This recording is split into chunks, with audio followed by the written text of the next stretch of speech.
நீங்கள் எல்லாம் எதிர்பார்த்து காத்து கொண்டிருந்த இறுதி சுற்று நிகழ்ச்சியிலே ஆடுகளத்தை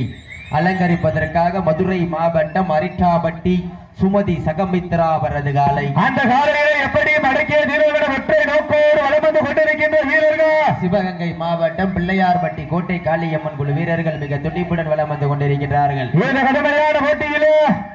இந்த கடுமையான போராட்டத்திலே விழாக்குழு வழங்க இருக்கின்ற பரிசு பெறும் சிறப்பு பரிசு பெறுவதற்கு ஒற்றை சிங்கமா 9 தங்கமா என பொறுத்திருந்து பார்வா சீட்டி அடியுங்கள் சட்டங்க உங்களது வரவேசை ஊக்கம் மருந்து ஆக்கம் ஊக்கம்